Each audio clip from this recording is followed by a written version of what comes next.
Hey, what's going on? It's Bill Burr, and it's time for the Monday Morning Podcast for June 24th, 2019. What's going on? How are ya? What's up? How's everybody doing? Are you having a nice week? Well, that's good. That's good. I'm in a fucking melancholy mood. I really am. Some bullshit going on. You know. As you get older, things happen to people that you love, and it fucking sucks. So, with that, we're going to plow through. We're going to bring the comedy through the pain. Getting on this jokester train, it's Billy. And he's got on his clown makeup. Jesus Christ, I didn't realize the fucking shit I was going to stir up telling that funny story about that club that didn't put me on. And then everybody started going like, you know, that club, I got to tell you, they do some things that are not exactly things that you might want to be doing to people. So now I'm kind of glad I didn't go up there. But anyway, I've been working. I've been working my new fucking 25, 30 minutes that I got since I did the special. Not saying it's good, not saying it deserves to be listened to by human ears, but they have to, because that's just how the game is played. So, I went up, the hell was I? I was at the, I'm not even going to say the comedy clubs now, because I don't want to get anybody in trouble, but I was on stage, and, you know, the usual shit that happens now when you do a fucking comedy show is, everybody's having a great time, and then a younger white woman all of a sudden has to fucking be offended by something, right? So I was joking about that, and, you know, then lo and behold, I'm doing my set, and all of a sudden, this woman starts bitching about something. I go, the classic, there she is, the young white woman, doesn't like the joke, the whole show has to stop. And she goes, I'm not white. You know, and the lights were in my eyes. I was like, well, you look white. I can't even see. I go, what are you? And she's like, I'm Asian. And she said it with a real attitude. I go, well, Jesus, fucking relax. Stop acting like you're special. There's like 6 billion of you. Sitting here talking about yourself like you're a fucking albino alligator someone wants to make a bag out of. To her credit, she laughed her ass off. Now, I know that was taken out of context. We're not in a comedy club. You're listening to this at home or maybe at work, and maybe that offended you. And you need to hashtag something. That was fucking funny. She was cool, though. Thank God. She ended up being cool. But I tried out all my new shit. And I actually was down in the Village afterwards, and I've been working this abortion angle, and I got pro-choice people. I got them to give me an applause break on something that was not pro-choice on the fucking issue, which made me feel great. And just had it was like the perfect night, and then Verzi and Bobby Kelly were there, and we went, oh my God, I got to tell this fucking story. So Verzi gets a box of fucking Cuban cigars, as did I. We both, a buddy of ours got us, oh shit, he doesn't even know this yet. He's going to know now. He got us this box of Cuban cigars, and he sent us pictures going, what do you want? You want all Cubans, or do you want this mix of Cuban cigars, right? So I'm like, well, I'll take the mix, you know? I'll take the whole smorgasbord there, right? So, Verzi didn't know the same guy. You know, he's a buddy of ours. He hit us both up and sent us, and we, you know, he didn't have us on the same like text chain, so neither one of us knew. He goes, dude, I got the variety box. I go, did you get it from so and so? He goes, yeah. And he goes, great. So I'll meet you down the cellar, right? And he goes, I got Cubans, and we're all excited, right? I go down. I do a couple, 2, 3 sets. I have a great sets. Verzi fucking murdered. By the way, Verzi's going to be at Laugh Boston this weekend. Please go out and see this guy, man. Okay, fucking, this guy's the real deal, and like he has turned a fucking corner, and he is not the same comic when he headlines that he is when he's opening for me. There's a whole other level that he goes to just because he has the time to really work ideas, and I'm so thrilled for him. And watching, you know, there's nothing I enjoy better than seeing a comic, you know, all of a sudden they got like that growth, they turn the corner and all that, you know, inspires you to fucking try and push yourself and yada, yada, yada and all that, right? So anyway, so we're going to, that also reminds me, when we were sitting in the park, Bobby Kelly was going, Jesus Christ, I had to go in after Jessica Curson. And I was like, oh, man, that's a rough one. He goes, yeah. He goes, she goes, dude, she's like 3 comics in one. She can do voices. And I jumped on right there. I go, she can be big. She can just be standing there. She's got like every tool in the fucking toolbox. And by the way, oh, what a coincidence, All Things Comedy produced her upcoming special along with Ian Edwards, another beast. So it was just a great night. So we're upstairs at the cellar, about ready to go over there. And Bobby's into cigars too. And what you have to understand about Bobby Kelly is when Bobby gets into shit. Remember when Tom Cruise was talking about Scientology and he was just like, I fucking get into shit, you know? Which is the reference we used on F is for Family when Vic Reynolds go, I get into shit. That was a nod to him. Flying helicopters, whatever Tom Cruise does, you know, is a stunt to be done. Next thing you know, they're duct taping him to the side of a fucking 747. I mean, lunatic, but in a good way, because you get to enjoy what the fuck they do, right? And what was I going to say? So Bobby's the same way, right? He gets into shit. He fucking gets into shit. So he got into cigars.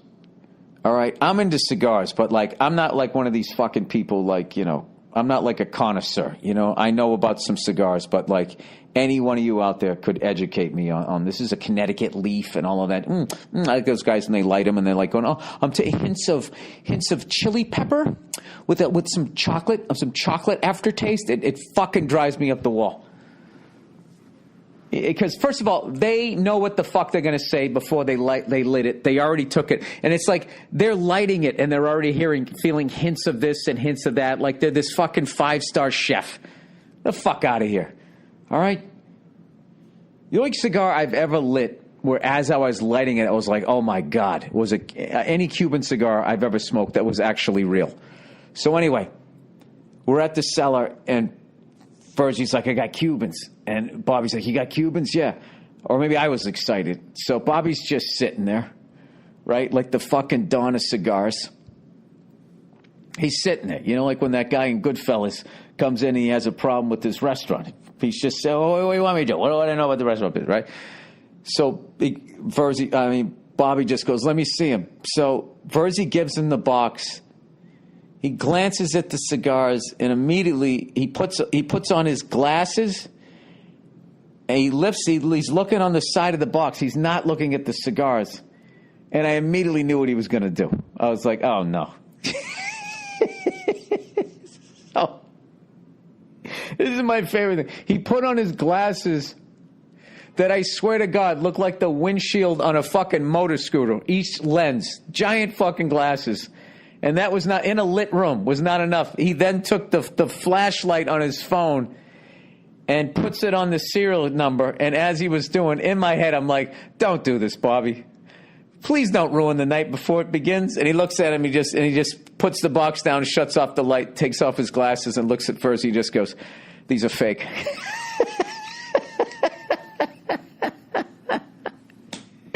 And first he's going like, no, they're not. No, they're not. He goes, no, they're fake. He goes, every Cuban cigar, they come with the serial number. Bobby knew what the serial number was, and he's like, these are fake. Okay? So I'm fucking dying laughing. Verzi is like, he's like Santa Claus. You know what I mean? This is what you need to know about how big Paul Verzi's heart is. He, every year, no matter what the Knicks do, he still has hope the next season. He is. Verzi is Christmas the whole fucking year around, right? So Verzi's shoulders literally like slump. And I go, no, they're probably good. Whatever, we go to get the sand, we're walking out. And I just look at Bob. I go, Bob, why would you do that? He's like, what, dude? They do fake. I go, but Bob, I go, that's not how you do it. And he starts laughing. I go, this is what you should have done. You should have realized they were fake. And then what you do is just sit there, smoke them, tell them that they're good. And then in a couple weeks, show up, you know, to go smoke with the guy. Say, by the way, you know those Cuban cigars you had a few weeks ago? And he goes, yeah. Go, by the way, those weren't real. They were fake. And then you pull out and go, but here's a real one. Okay? And then you could educate him on the serial number and all that. So Bobby goes, all right, fair enough, right? And then Verzi goes, yeah, dude, I don't think these are fake. He starts it back up again. Forever the hopeful Knick fan, he starts it back up again. And at that point, I go, all right, Paul, now I got to turn my back on you. Paul Sorvino, I got to turn my back on you. I tried to fucking stick up for the moment, and it's over. So then we ended up going to that park right across the street from Joe's Pizza, the one you see at the end of Ray Romano's amazing special, if you haven't watched it yet. So at that point, we were all just laughing, and I was like, Bob, which one do you want? Do you want the Fohiba or the Fartigus? You know, basically using the Cuban names, but saying F for fake. And we were all just laughing. But they actually smoked good, and they didn't taste that bad. And then a buddy of ours ended up showing up. We had like the fucking best night, sitting there smoking the cigar, looking at the ridiculously long line over at Joe's, waiting for it to get small enough that we were going to go over there and get a slice of pizza. Now, I wasn't going to get a slice because I've been eating too many. And I got to keep my girlish figure here for the motion picture. All right? I didn't want my fucking second trimester alabaster belly taken away from the true star of the show, which is my mustache. So we just sat there the whole night, and then we just started talking about how much money do you think Joe's is making, and fucking, you know, how my dad always wanted to open a pizza parlor, Verzi wanted to open a pizza parlor, and all that shit. We just sat there shooting the shit. And just, I can't even, like, it was like one of those things, classic Great Cigar, where it was just like, Great Cigar Hang, I should say, before Bobby calls in. Dude, it wasn't great, they were fake, dude. Dude, that conversation in the park had a serial number on it that wasn't real. That wasn't real conversation. We talked comedy. That's where we were talking about his sets, and Bobby was talking about having to follow Jessica. And I don't know, just had like the greatest fucking night. And I don't know. It's why, you know, as much as a good time as I had drinking booze for all those years, I can kind of walk away from that because, you know, there's an inebriation obviously involved with boozing, even if you just have a couple, and a lot of great conversation is lost.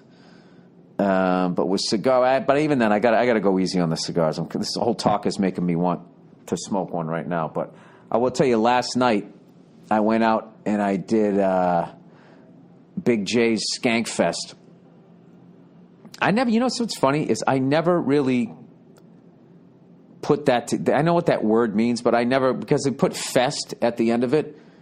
Like, you can call something fuck fest, and when I showed up and there was an orgy there, I would still be surprised. Like, once fest is at the end of it, that the prefix is no longer a single word anymore. It's just the beginning of it, and it doesn't even dawn on me. And I'm not saying that there was a bunch of skanks there, but it was just like, it reminded me, the energy was like when you used to do those Opie and Anthony live events, where it was crazy, maniacal fans with ridiculously awesome loyalty, and it was slightly scary.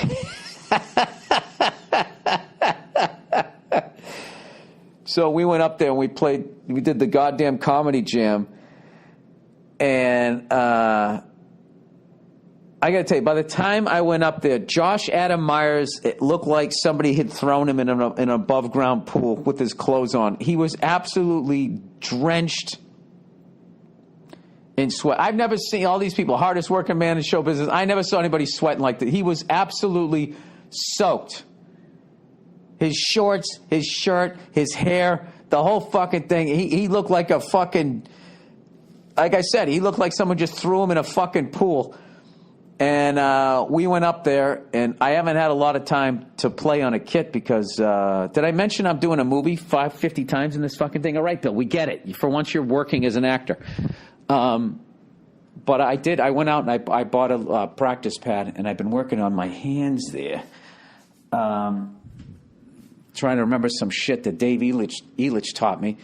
And just doing that, I think I played the best I've played. I mean, I'm not saying it was good, but I wasn't nervous or anything. So, of course, you play do better if you weren't nervous. But I got to play "Kickstart My Heart" with the teen idol sensation from the Opie and Anthony program, Joe DeRosa.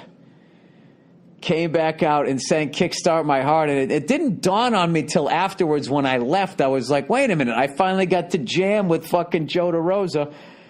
And, dude, the crowd was fucking insane.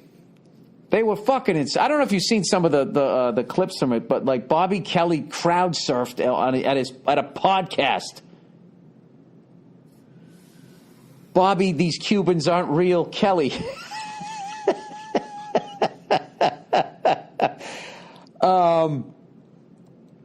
Anyway, and then we played Pantera, I'm Broken, a.k.a. Downtown Comedy Club. Downtown Comedy Club. Which we don't even call it I'm Broken anymore. Now Josh goes, you want to do Downtown? Yeah, we'll do Downtown. And then Joey Roses is going to sing Kickstart My Heart. And it was fucking awesome. I could barely hear the guitar and the bass, but I was just sort of humming the song along. So, there was a couple of minor train wrecks in there that were my fault. But I think overall, when I was on, I actually played it pretty good. So I was very excited about that. So then I go to run out of there because there was no place to hang out. I mean, it was a fucking free-for-all in the greatest sense. I think everybody there, you just walked in and had a backstage pass. I went to the green room. There was like 400 fucking people in there, it felt like. But honestly, it was probably like, I don't know, upwards of 30 people in a room that comfortably would have held 7. So that was the only part, trying to figure out a place where I could stand and kind of think about, the song so I didn't blow it. And, I got to see some of Red Band's stand-up show downstairs. Who the fuck did I see? Josh went up and did a set. Tony, the show pony, I got to see him. He had a great bit about transgendered athletes. And, I think that was it. So anyway, afterwards, and this fucking venue, by the way, Jesus Christ. I mean, you could have shot a horror movie in this place. It was out of the 70s, and literally nothing had been changed. I mean, we were in the sober green room. We finally found one downstairs, and what was hilarious, we walked in, there was one person there. So we went in there, and they had these rounded, like leather, sort of cheap-ass looking minimalist chairs. And I'm like, these literally look like they're from the set of, like, Mary Tyler Moore's Apartment. But anyway, we ended up having a great time. So I do the show, right? Play Kickstart in Downtown Comedy Club, right? And I had a great fucking time. I get off stage and I'm going to Uber, right? And I go outside and there's this lime green taxi sitting there as if I had already called it. I'm like, what a fucking perfect night. I get to do Big J's fucking festival. I fucking jam with Joe DeRosa. I don't fuck up the songs too bad. Everything goes great, and here's a cab waiting for me. I said, are you on? And he's like, yes, right? And I go to get in, and he goes, where you going? And I was like, I'm going to 81st and 3rd. He's like, 81st and 3rd? I go, yeah, in Manhattan. He's like, Manhattan? Yeah, Manhattan. 8, 1, and 3? I go, yes. Manhattan? I'm like, yeah, New York City, Empire State Building, if I can make it there, right? And then I'm thinking like, oh my God, we're in Brooklyn. He doesn't want to go all the way out there. He's a lime green cab. He's going to have to drive back empty. So I fucking say to the guy, do you not want to go? And he goes, no. How do you want to go? Midtown Tunnel? You want to take the Williamsburg Bridge? And I'm like, whatever you think is faster. You want to go Midtown, Williamsburg Bridge? I go, whichever. 81 and 3? And I just go, dude, go fuck yourself. And I got out of this fucking cab. I knew what he was doing. But I had to commend it. The fact that in a second language he still knew how to play dumb so he could get what the fuck he wanted. It was such passive-aggressive horseshit. But I have to commend him that it did work. And then he had the audacity, as I'm standing there across the street waiting for my Uber, He was outside of his car, leaning on his car, just looking at me. Like the guy that Clint Eastwood kills in a Western. You know what I mean? Like, you know what I mean? You can just tell, like, this guy's just going to be a dick. I mean, maybe he was mad at me, but I didn't overreact because I went to get out of his cab and I was waiting. No, wait. And he didn't do it. He just let me get out. Fucking cocksucker. By the way, my temper is back in full force because I have not fucking gone to therapy and been able to talk about my... And the big thing about what's been helping me about the therapy is I'm always thinking in my head, like, well, if I talk about this, then I have to go in and talk to her and say that I failed this week. Now I don't have that. I don't have the parameters, so I gotta get it back under control. I mean, it does make for great stories here on the podcast, I imagine. This fucking guy said like 9 times, 81 and 3. It's just like, dude, your entire country is better at math than some of our best students over here, okay? We got a couple of Asian free agents, but generally white people, you crush us in math. You know what the fuck I'm talking about. So, anyway, I got a couple of days off here, and I got to go to a barber and get this fucking mustache trimmed because it is, like, going to be hanging down below my bottom lip here, and I'm, like... I can't do it. Everything gets in it. I don't know how the level of commitment to having one of these fucking hipster fucking Sam Elliott mustaches is it's starting to wear on me. All right, old Billy Dallas Buyers Club here has had it. So I got I think I wrap the second week in August, and I'm going to clear it with the director and be like, all right, dude, I'm going to go home and shave this off. Are we cool? Because it's going to take me 6 to 7 weeks to grow this fucker again. Yeah. I'm going to go back to being Billy Redface. I miss that guy. Did anybody watch the F1 race? I actually caught it, and I watched it in Spanish. And even in Spanish, I knew the fucking race was over the second Lewis Hamilton, right as they say, it's a race to the first turn. And I'll tell you, I couldn't believe that Lewis Hamilton had won the pole and Valtteri Bottas was in second place. It's unbelievable. I mean, I thought the other 90 weeks in a row that they've seemed to have done that was just a fluke. Dude, a level of driver of Lewis Hamilton in the level of car that he's in, and he's in the pole position, and he gets to the first turn, I can tell you this, like, there's no point in watching the rest of the fucking race.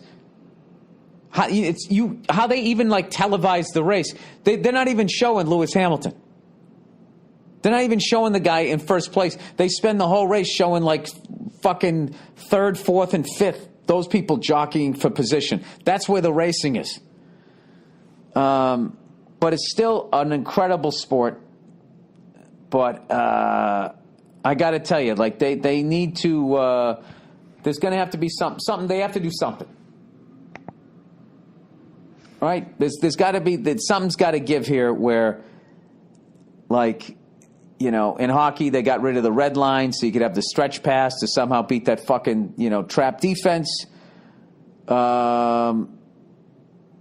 now is going to be, can you beat a trap defense while they're running your goaltender and fucking cross-checking you in the teeth like those piece of shit St. Louis Blues? It's gradually going to come out because I wanted to be classy when they won. Filthy fucking team.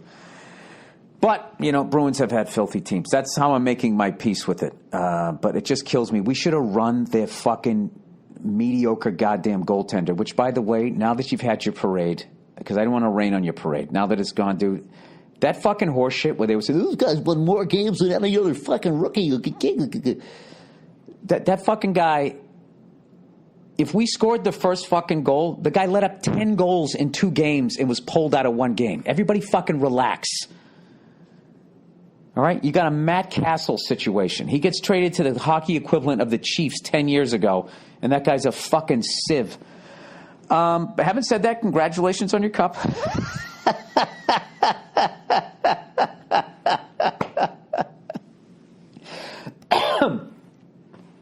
The fuck was his goals against? 10 goals in 2 fucking games. Jesus fucking Christ. And they're just sitting there ball washing the guy. He's the reason why they're winning. Oh, is he? I thought it was the fucking goons he had in front of him fucking taking runs at people and boarding everybody. I thought it was that. Call me crazy. Anyways, where am I? Let's read some advertising here. All right. Oh, in good news, in better news here, I was actually home. I was visiting, as I've sort of alluded to, one of my friends is gravely ill, and, that's never fun. But I did go back and I met up with a bunch of my high school buddies who I've still been in touch with 30-some-odd years, and we hung out, and we were all talking about the hangover of when the NHL and the NBA playoffs end, because there's such high. And they go, oh, God, let's watch a baseball game. It's boring. I go, nah, put it on. Settle in. It's fucking great. It's a great fucking game, right? And we happened to watch that Red Sox game where we were down 4-0 against the Blue Jays, and we came back and won 7-5 in 10 innings. Ended up being a great game. And we were talking about the old days and all of that shit. And I read the next day in the Boston Sports page, which I never get to read anymore. I think I have a subscription to both the Globe and the Herald. I just don't. I can't remember my passwords. They were talking about our coach. Was it Cora? I'm so not a baseball guy right now. Our manager's decision. I guess we brought a pitcher in and we walked somebody to get to a guy who was 4 for 4 for the night, and everyone was scratching their heads. But the pitcher we had was. The guy had gone 0 for 3 lifetime against him. So everybody thought that he walked him because the 4 for 4 guy had never got a hit on our pitcher. And our manager was like, that's not why I did it. I did it because he was 4 for 4. And it's almost, it's really difficult to go 5 for 5. So he was betting on the fact that, all right, this guy got 4 hits, but there's no way he's getting 5. I never heard anybody do the math like that in baseball, and somehow it worked out. So I know we're not playing the greatest baseball, and the Yankees are absolutely on fire, and now they weren't even playing with their best guys. So I'm definitely going to be keeping an eye on that, because as I keep mentioning, the Yankees win it this year, who they got as good a chance as anybody. Like I said, they will keep they will have won at least one World Series in 9 of the last 10 decades. No, yeah, unbelievable. That's unfucking believable to be that successful for that long. And even as a Red Sox fan, I have to give it up to you. And congratulations to the Blues. There's just a few things, because I was just biting my tongue watching that fucking shit. Because I didn't want to be the fucking sore loser. But here I am 2 weeks later, still fucking steaming over it. Did you see what the Bruins drafted to? Drafted a fucking 6'3", 200-something pound fucking center. I told you. That's what we needed. We didn't have that power forward to stand there in the slot. That's what we needed. So we were passing wing to fucking wing. And that amazing Patrick Waugh Jr. He went from one post to the other. All right, Honey. Today's show is brought to you by Honey, the easiest way to save money when you're shopping online. Honestly, before I found out about Honey, seeing the promo code BOX at checkout stressed me out. Yeah, anything on computers stresses me out. Honey will find you every coupon code, sale, or discount on over 20,000 sites like Amazon, J.Crew, eBay, Macy's, Sephora, Nordstrom, and more. Do you realize this is literally built for guys like me who are afraid of computers and can't figure out where? I mean, I can't even use the fucking stove, the oven. I figured out the stove, but the oven, I couldn't figure out how to raise the temperature. So then I had to do the math. All right, 25 minutes at 400. I can only get it to be the standard 350 here. What is that, like 32 minutes? Remember, it's on, off, and it had the fucking numbers? It wasn't any easier than that. Why does it have to have a digital fucking code? You know why that is? It's because they just want to keep getting you to keep buying the next fucking thing. Remind me to talk about cardio machines after this read here. Honey will find you every coupon Sale or discount on over 20,000 sites like Amazon, J.Crew, eBay, Macy's, Sephora, Nordstrom, and more. We've got your back. So, you might ask, how do I know Honey has my back? Does it really work? Well, not only did Honey test over 1 billion promo codes last year, but it actually applied 185,067,086 working codes to people's orders. That's a lot of real life savings. Yes, it is. Not to mention over 10 million people are already saving with Honey, and it has over 100,000 5-star reviews. The Google Chrome store, on the Google Chrome store. Thanks to Honey, now there's literally no stress when I see that promo code at checkout. Please interject personal experience of how Honey has saved you. I haven't used it yet. I want to use it. I got to get it. Where do I get it? Look, there's no reason not to use Honey. It's free. It's fucking free. Which means the advertisers are giving them money. These people that you're going to buy from, they take the fucking hit. Right? Is that how it works? To just bring all of us there. It's free to use and easy to install on your computer in just 2 clicks. Never overthink the promo code again. Get Honey for free at joinhoney.com/Burr. That's joinhoney.com/Burr. Honey, online savings simplified. What do we got here? Oh, look who's here. It's Hims. Hims. You've heard us talking about Hims and how they are helping guys look their best. If you haven't yet, it's time to see what they're all about. 66% of men start losing their hair by age 35. Hey! Once you've noticed thinning hair, it can be too late. Is that hairline slowly starting to move backwards? Any bald spots yet? The best way to prevent more hair loss is to do something about it while you still have some. It's time to get a handle on those precious locks. Do you want a bald spot to pop up on your hairline to... Wait. Do you want a bald spot to pop up or your hairline to recede? Or do you want to do something about it first? From my personal experience, it's better to have a receding hairline than to be losing it in the back. You lose it in the back, you're going to meet in the middle of your head. That's the way it's going to go. For Hims.com, if you lose it in the front, you can kind of just keep combing it forward for a while and look like you're in a fucking cover band for the Beatles. But do you really want to do that? Why don't you just go to forhims.com, a one-stop shop for hair loss, skincare, sexual wellness for men. No more awkward in-person doctor visits or long pharmacy lines. For Hims connects you to real doctors online, which could save you hours. Completely confidential and discreet answers, a few quick questions, a doctor will review, and if they determine it's right for you, you can prescribe you medication to treat hair loss that is shipped directly to your door. Get the hair loss treatment everyone is talking about, featured in GQ, Men's Health, Esquire, and Playboy, to name a few. My listeners can get started with the Hims Complete Hair Kit for just $5 right now while supplies last and subject to doctor's approval. I don't know what that means. See website for full details and safety information. This could cost hundreds if you went to the doctor or a pharmacy or somewhere else. Go to forhims.com/Burr. That's FORHIMS.com/Burr. That's forhims.com/Burr. You know what I'm actually fascinated with?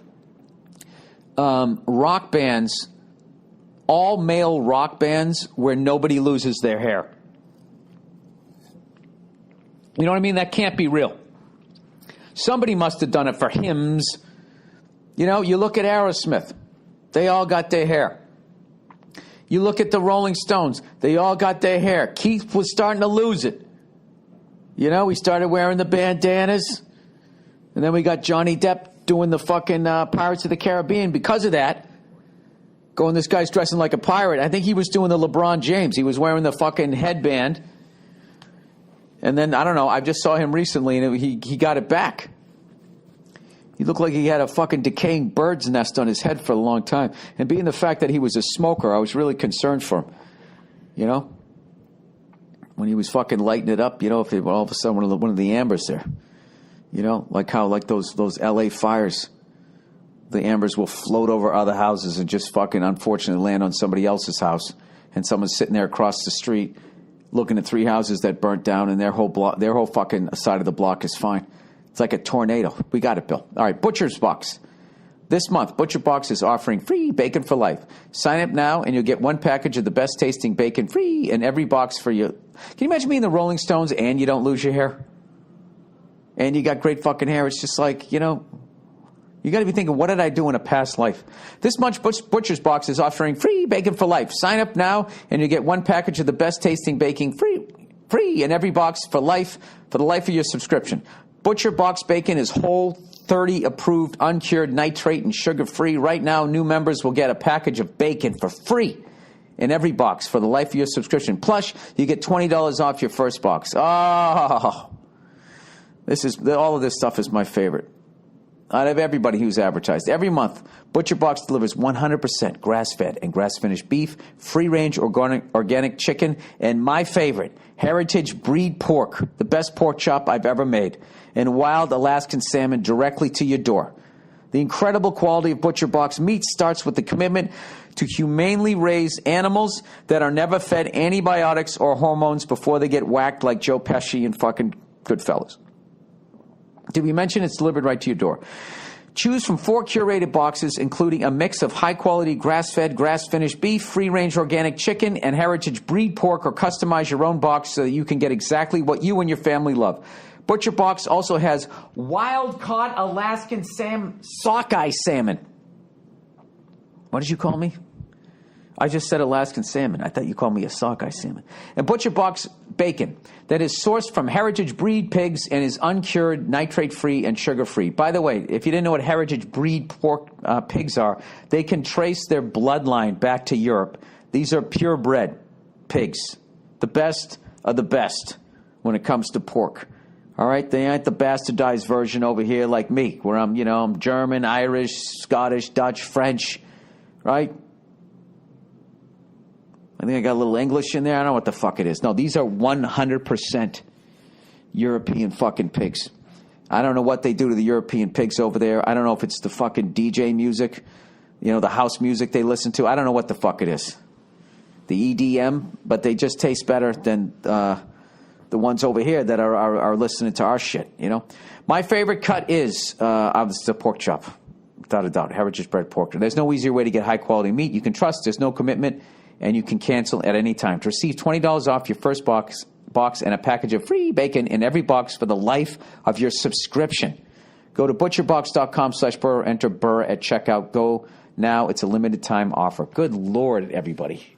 Is there anything more American than a package of free bacon in every box, whatever subscription you have? All right, let's talk cardio machines, because that's what I've been doing. And this friend of mine was claiming there was a new cardio machine where he's burning way more calories than you do on an elliptical at the same amount of time. And it just dawned on me. I was just like, that's just sort of like the scam with cardio equipment is that once people buy something, they're so fucking expensive. It's like they're not going to, my mother bought a fucking Nordic track in the late 80s. She's still using it. Still works up a sweat and all of that shit, right?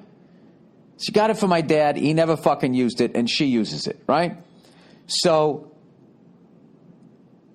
the thing about that game is in order to get people to buy again, you have to somehow come up with some sort of device that is... It's burning more calories in a shorter amount of time. All right? And the thing about that is it just says enter your age, enter your weight, and what else? There's something else. I don't know what the fuck it is. And then it just says, oh, you burned this many calories. It's like, don't you need more information than that? I don't have a fucking science background, obviously. I'm not a personal trainer, obviously. Hey, right? But isn't like, what the fuck are you doing? I think they just fudge the fucking numbers to drive the market. So I just looked up cardio machine scam. And I found this fucking article. First of all, what was funny was most of them were trying to sell you cardio equipment. And this article that I ended up reading, this guy was breaking down all the ways why those things are, they're not accurate. Because it's basically like if I was to get on a cardio machine in the shape that I'm in and work out at a certain level like it's going to be challenging to my body type, right? If someone else of like the exact same, whatever, proportions as me, who on paper we are the same, but they have more like athletic DNA or whatever, and they barely break a sweat, they're going to say that they fucking burn the same thing. Like, everybody's like different. You would need so much more fucking information. And I really just feel like the whole fucking thing is a scam. I'm not saying cardio machines are bad. I'm just saying buy one, and if it still fucking works, don't get suckered into buying something else. This guy wrote a whole article just on elliptical machines, saying it's the most useless thing, and that's the one that I use. And he was saying that they're absolutely fucking useless because at least this Stairmaster is something you can apply in real life, walking upstairs or going up a fucking hill. A rowing machine, you know, for when you take your fuck the love of your life around a lake. I don't know who the fuck rows anymore. If you're escaping Alcatraz, you know, and you made a fucking dinghy out of a fucking pair of pants and some shirts that you tied together. What else? But like, yeah, an elliptical. Like, unless I don't know what you cross country ski. I have no fucking idea. I don't even know what the point of any of that was. Oh, the point was my buddy was going, you got to get on this thing. It burns way more calories. And I'm just, you know, being a pessimistic son of a bitch isn't the greatest thing in life. But, like, it does prevent you from going out and falling for shit like that. It's like, how do they know? How the fuck do they know what the fuck you're burning? You just tell them your age and your weight. They don't know how much of that is fat, how much of that is muscle. You don't have to say how tall you are on most of them, right? So you have a little fat fuck and then a tall skinny guy, and they're trying to say that they burn the same calories. You know? The fatty's almost dying, and old Stretch over there, he's barely breaking a sweat. I don't know what to tell you. All right, let's do some of the reads here for the week. How much time have I done here?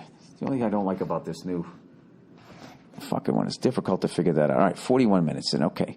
Whoopi and Bella Thorne from a lady. All right, so last week I was talking about Whoopi's response to this this celebrity who had sent some naked photos to her boyfriend, and they were on the cloud, and some asshole got him, and he tried to blackmail her, and then Whoopi was just like, well, what the fuck are you doing that for? You're famous. And I was like, that's exactly what my mother would have said. Hey, Billy Bald Cunt. This is from a lady. I love when the ladies write in. The thing about what Whoopi said is that I think Thorne realizes she made a mistake. Whoopi just jumping in like, hey, dumbass, that was dumb. I'm older and smart. Oh, I'm older. Yeah, look at that. Look at that. You're throwing a little shade her way. And smarter than you. You shouldn't have been so dumb. Isn't helpful. That's not what she said. That's not what she said. All right, she goes, if I went swimming and lost a foot to a shark, you know, that's a great comparison. I think that, you know, uploading naked photos of yourself that somebody and you look fucking great, by the way. I didn't see him, but like I saw Joy Behar was going, like, if I had a body like that, I'd fucking be plastering around the subway. I love Joy, by the way. I got to work with her on Crashing. She's fucking hilarious. She goes, if I went swimming and lost a foot to a shark and the paramedic just comes up and says, hey, fuckhead, you should have known sharks are in the ocean. I'm not going to check if you're all right. Just need you to know you are an idiot. I fucking realize I made a mistake. You don't need to publicly chastise me. All right, that right there. First of all, what you're saying Whoopi said, she didn't say. And then this comparison is not the same thing.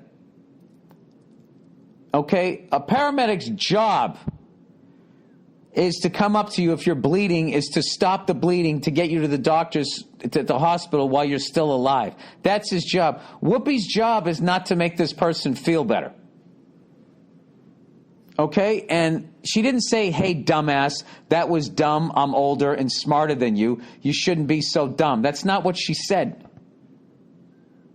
Okay? And the thing about you fucking people, about people in general, is, you know, when you fuck up in life, if somebody doesn't hold your feet to the fire, speaking of feet, you're not going to learn anything. If people are just constantly coddling you, all right, you don't learn anything. And then secondly, this is a famous person. Famous people are not people. They are just things that people use to get through 10 minutes of their fucking day on a radio show or a fucking blog that they don't feel like doing that day. So part of being in the public eye is getting trashed. All right? At the fucking pathetic level that I'm at. All right? I stopped reading comments on social media years ago. Because it's literally, it's like 80% negative. That's basically what happens. All right? But what I liked about what Whoopi said was it was old school parenting. All right? Yeah, you fucked up. Just because you fucked up doesn't mean you deserve a hug and somebody cries on your shoulder. I'm not saying that you don't deserve that. Okay? But somebody also needs to, like, you know, if you just like, oh my God, this happened and I'm a victim, and somebody just goes, yeah, that's so terrible. Oh my God. I hope you're okay. Like, what did you learn? If you take a jump shot at the end of the game when there was a guy underneath and you missed the fucking shot, and everybody boos you, and then you're in the locker room crying, is the coach not supposed to bring up that there was a guy open underneath that had a way higher percentage of a shot next time you get into that fucking situation? You know? I will say this. What she didn't do in the end was what a great coach would do, is after he gave you shit for fucking up, he would then build, don't worry, you'll get him next time, but blah, blah, blah, blah, blah. All right? I will give you that she didn't do that. But it was refreshing to have somebody like hold somebody fucking responsible for their fucking actions. I mean, it was a little ridiculous that you're just going to fucking, that you're going to do something like that. I don't know. She is younger. I don't fucking know. I don't know. But I mean, listen, I'm not even saying Whoopi was right. All I knew is it made me miss my mom.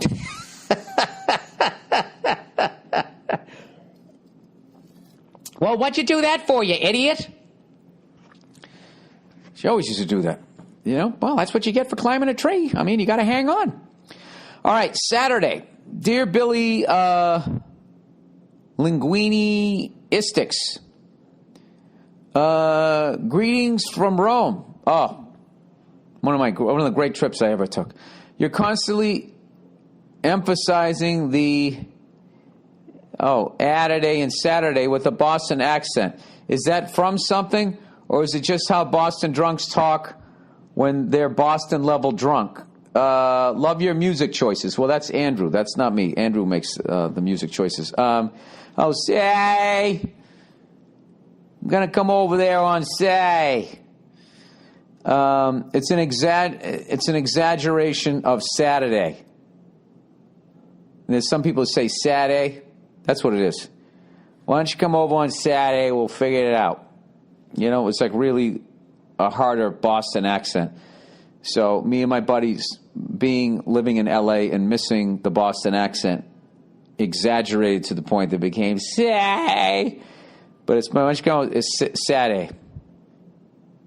My mother-in-law came over this past Saturday, and she was in rare form.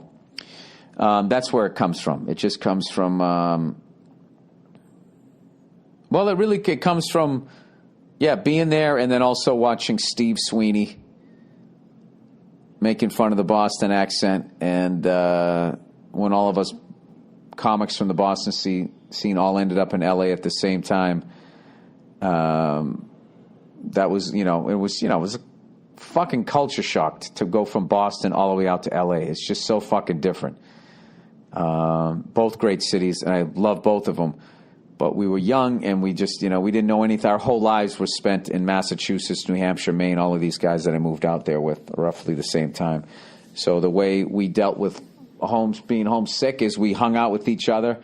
And as we were starting to lose our Boston accents, like as much as I still have one, it's not even remotely what it used to be. I have a very soft Boston accent, if you can believe that.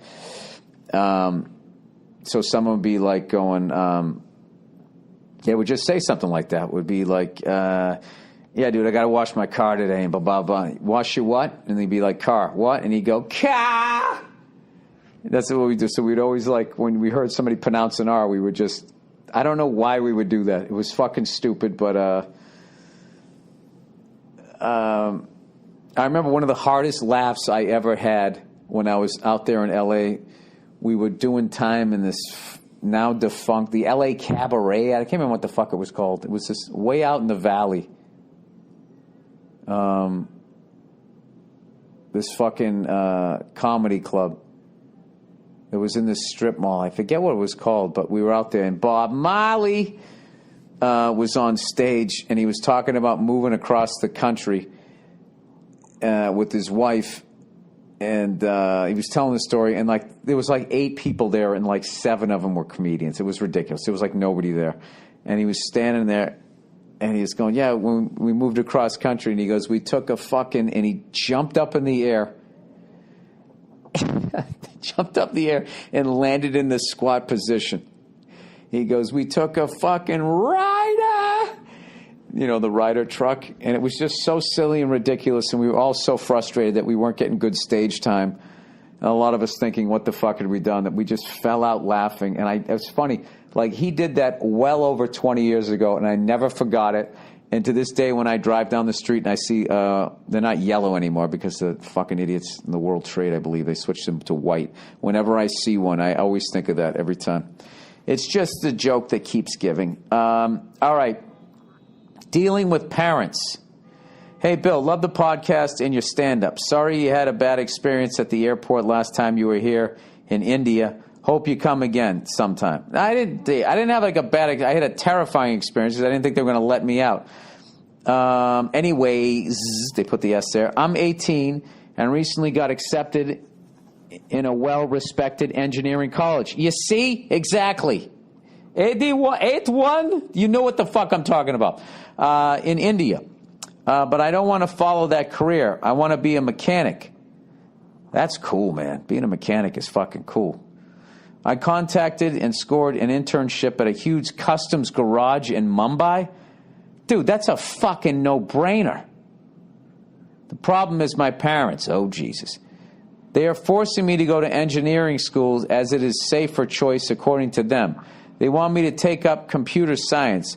My father brings one of his successful friends home every day, and together they try to convince me.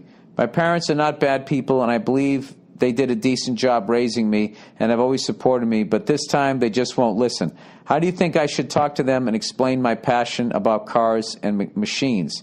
Also, would like to know your thoughts on Max Verstappen. Thanks. Dude, you got to follow your heart. And sometimes your parents, you know, what I've learned is being a parent the short amount of time that I have is that there's an unbelievable amount of fear. The fear, if this is possible, almost is bigger than the love. It's like because you love them so much that this fear that something bad is going to happen to them. So what they're worried about is they know that, you know, you're going to outlive them. Right? So they're worried. They just want to know that you're going to be okay after they're gone. So that's where they're coming from, if that helps you understand it more. And maybe you can come and listen, I know that you guys are worried about my future. And, you know, I get that or whatever. And just like, you want me to be happy, right? This is what's going to make me happy. I absolutely love this. I have a passion for this. I would do this for free. And I know I'm going to be good enough with the great, you know, genes that I have from you guys that I got accepted to engineering school that, like, I can apply this, the brains that you gave me to this thing, and I'll be one of the best guys out there. Just talk yourself up. But I think you might have to go through a couple of years of their disappointment until they see the success. And I think that's just something someday that you guys will laugh about. And if they never do find it funny and they never quite get that that's what you like, then they're just going to have to fucking, you know, it's just one of those things that, you know, your parents aren't going to like everything that you're doing. But if you like it, and as long as you're not just, you know, I'm not talking about doing heroin. It's just something that they're going to have to fucking accept. That's all. Also, would like to know, so definitely follow your heart. All right? Follow your heart, man, because I think building custom cars and everything is just fucking amazing.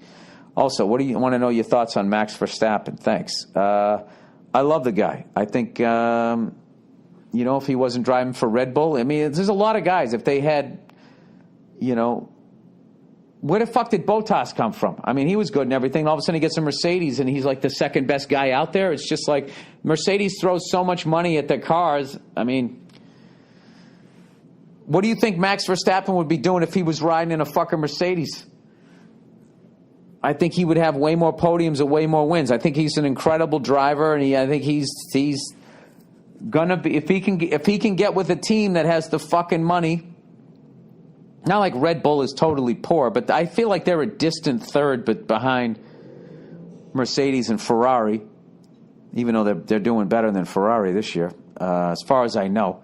I've been kind of busy, but I think if he was driving a car equivalent of that, same thing as Daniel Ricciardo, I think there's a lot of guys out there that could be, which is a shame, and then you could really see some incredible racing. And I got to be honest with you, I don't know if they need to make the tracks fucking wider or what. But they got to do something where these guys actually have an opportunity to pass each other, because, I watched 17 to 19 laps of that 50-something lap race. And I just kept looking at the distance between Bottas and Lewis Hamilton. It just kept getting bigger and bigger and bigger. And it got up to close to 6 seconds. It's like, I'm not fucking watching this. I got my kid. I'm going to go take my kid to the park. Forget it. Thought I was going to see a race here. It's just you can't compete with it. But I think obviously if Max Verstappen was driving for like a Mercedes or something like that, I mean, I can't imagine what he's doing. I love him. I think he's great, and he has balls too. He seems mature beyond his years. He's not intimidated by the press. He's got a little of that Kimi Räikkönen in him. I like him. I'm a huge fan of his. All right, feminist question. Hey, Billy Badass. Love the show. I enjoy hearing you and the lovely Nia on the podcast. Your relationship dynamic is similar to mine. We are also an interracial couple, myself being a black woman. Me and boyfriend have been together for about 5 years and have different approaches to life. My passion and career are one and the same. I'm constantly trying to move up and make more. My boyfriend just works for money. He indulges his passions in his free time, i.e. making music. He doesn't really pay attention to how much he makes. Now that we're talking about getting married, friends and family don't like the fact that I am more ahead in my career and feel he should pull his weight more. Exactly. You see that? You see that? All the feminists out there listening to this shit? I'm telling you. There's that fucking thing out there. It's like if a guy isn't bringing home the bacon, he's just an adult teenager. What are we doing here? You can't make a baby. You have an ingredient, but got the easy bake oven there. So what are you doing? You got to make money. My only problem with, and she says, my only problem with that is if the situation was reversed and he was making more than me, no one would care because he's a man. Exactly. Sometimes I wish he made closer to what I make, but it isn't a priority for me in a relationship. What are your thoughts on this? Love the show and go fuck yourself. Well, I don't think there is a problem with it. Inherently, what the problem is when you get pregnant and you have to go on leave, what kind of sort of financial situation that puts you in, because for some reason, I'm assuming you live in the United States, is we don't give a shit if a woman's pregnant. We're like, all right, well, you just dropped off. Keep the caravan moving.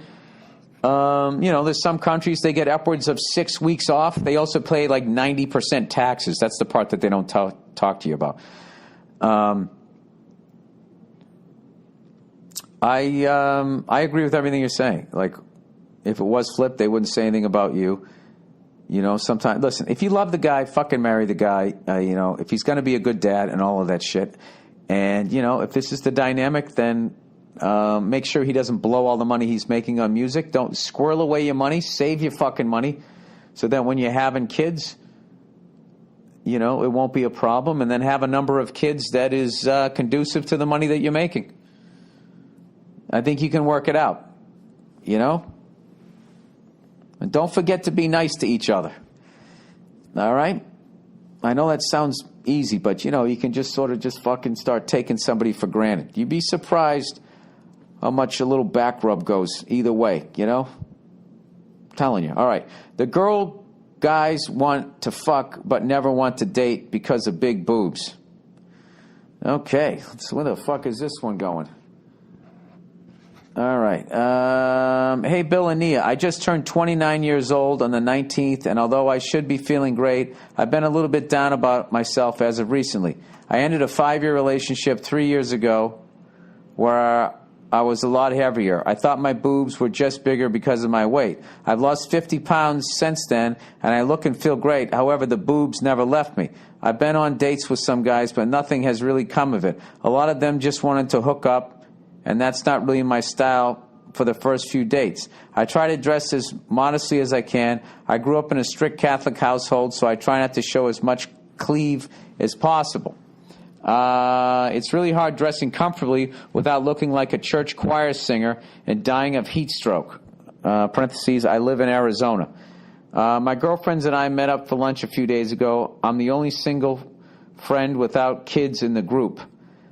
And you know what? I bet a lot of them envy you on a lot of days. So before you get too down on yourself. There's this one lady in the group who no one ever really likes inviting because she's negative and self-proclaimed blunt. AKA says rude-ass things just to say them. They don't even make sense. Oh, yeah. You guys say, yeah, you get blunt. I would have used a different word that rhymes with blunt. Anyway, the subject came up of me seeing someone. I mentioned how it's nothing serious. The girl then goes on this rant about how my boobs make me look like a girl's guys just want to fuck but never want to date. She said that? She's pointed out that they make me look easy and a fun-time girl. She said girls with smaller boobs get taken more seriously because guys get to know her personally. With boobs in her face, they cannot. Yeah, she's jealous of you. Also, they don't want to worry about their friends staring. I brushed it off at first, just thinking she was being a bitch, but the more I think of it, the more it bugged me and kind of made sense. Is this true? No. No, it's not even remotely true. That's a cunt. She's a cunt. All right? And your friends just sat back and just let her say that? I got to be honest with you. This sounds like you're one of those Real Housewife dynamics that I watch my wife watching where I'm just like, why the fuck would anybody hang out with a person like that? Somebody just said something like that to you. You don't work that out. The fact that she said that and was that fucking rude in public and not thinking about your feelings whatsoever and said it in front of all of your friends, dude, fuck her, and in a lot of ways, fuck your friends. I don't know. I really should have Nia here for this because that comes into that fucking female shit where you guys are rude and mean to each other on a fucking level that is just like, I don't even get. I think it's because you guys don't solve shit physically the way guys do, or the threat. Because with the guy, there's always that thing in the back of their head where you're thinking like, this person could fucking punch me in the face if I go too far here. I got to watch what I'm going to say. And the fact that you guys don't have that, I don't know. That made me feel really sad for you. None of that is fucking true. All right? Guys who just see you for your boobs and just want to fuck you, your boobs can actually help you. Because it can help because there's other guys out there there's just many people just want to fuck somebody else. They just want to fuck them. You know what I mean? If you got the boobs, you can see where they're looking. Right? So you can speed date. Your titties are helping you out. Just stay single until you meet somebody that is worthy of you not being single. All right?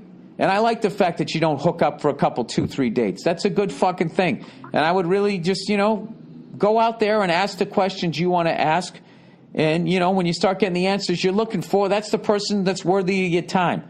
All right? Don't hang out with any more blunt fucking people. What a cunt.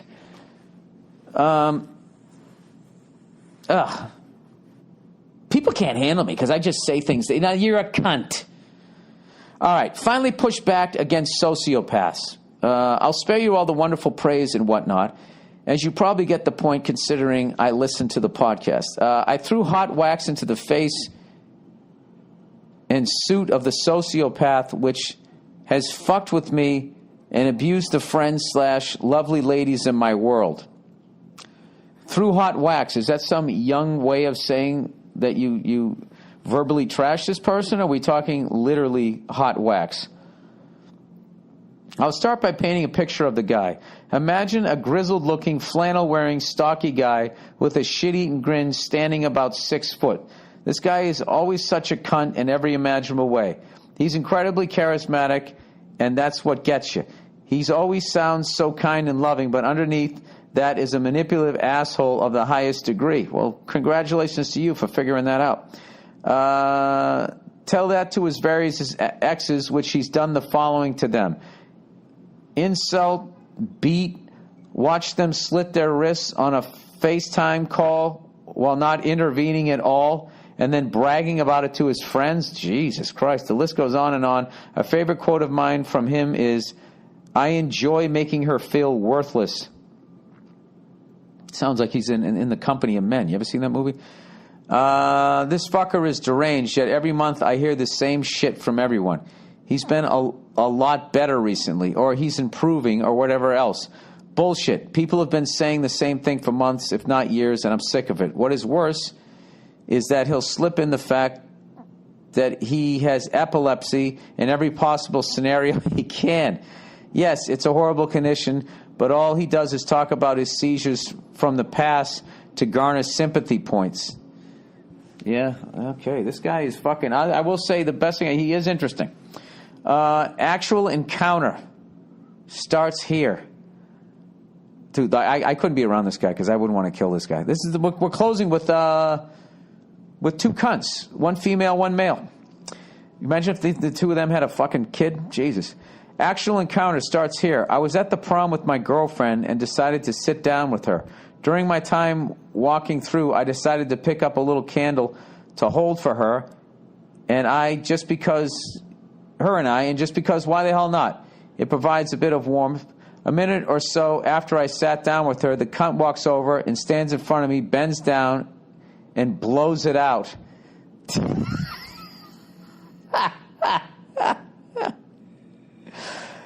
Oh, my God. I'm starting to like this guy. What a fucking dick. I'm just laughing because I'm not if I was you, dude, I was wondering how you were going to justify throwing hot wax. Now I'm excited now. He walks over and blows it out in front of your girlfriend. Oh, my God. I'm not sure what snapped in me. Maybe it was the years of him being demeaning to me and my close friends or what, but I just took the candle and splashed all the hot wax in it on his tuxedo and face. Pretty much just throwing the shit on him. Oh, my God. Please describe how much he screamed. Obviously, I now look like a fucking wacko, so I went to the bathroom with him and spent the next 15 minutes picking the shit out of his hair. And why did you do that? But I was, parentheses, and am happy nonetheless. Dude, you fucked me out of his reaction. I wanted to hear him scream like a girl. Then you could have been Joe Pesci. You hear that? Is that a little girl down there? Why the fuck am I the only one who will stand up to this piece of shit? The amount of times I've told him to not be physical with smaller children because they'll learn from that is unbelievable. Was what I did warranted at all? Well, if what you're saying is true, absolutely. What wasn't warranted is you cheating me and my listeners out of his fucking reaction. I hate that you went to the bathroom and helped him out. God, this guy's got to be a good-looking son of a bitch. Well, the obvious answer is no. All he did was blow your candle out. No. I'm agreeing with you. Dude, this guy's so manipulative, he has you questioning what you did. Let's look at the bigger picture. He's physically and mentally abused my friends, me, and his former partners with little or no consequences thus far. The boy has to be put in his place at one point or another. Thoughts regarding my retarded actions? I think you need to buy some more candles or stop hanging out with the guy. I love that you did it. I hate that you didn't describe his scream, and I also hate that you helped him pick it. He should have left him in the fucking bathroom to pick it out himself, and when he came over and been like, what the fuck, just be like, what? Well, you should have just said, what was his quote? I enjoy making her feel worthless. I'm sorry, but I just enjoy making you feel worthless. Give him a taste of his own medicine. Meanwhile, cut this guy out of your life, just like the previous woman. There's no reason to hang out with people like this. And there's two reasons why people do this. They either grew up with that sort of dysfunctional behavior, so it seems normal to them. So as much as you leave your parents' house going, I'm not fucking repeating that, you gravitate towards the exact same abusive shit, or you had such a wonderful, loving home that you go out there like a babe in the woods, and when you're just not even ready. It's like when they take an animal from one part of the world and it sticks it into a different part of the world, and it doesn't know what predators to look out for, and it's dead in the jungle within fucking 3 minutes. Anyways, I love that you threw wax on him. Good for you. Good on you. All right? I'm not advocating anything like that, but I'm glad that you did it. But, so I can cover myself in case of lawsuit. But that was phenomenal. I wouldn't have helped him. I actually got satisfaction out of that. That was what was missing from that previous woman's story. She should have dumped her fucking wine all over that fucking, the chick with the small tits. Fucking ragging on her big tits. All right, anyways, that's the podcast. Go fuck yourselves, and I'll check in on you on Wednesday.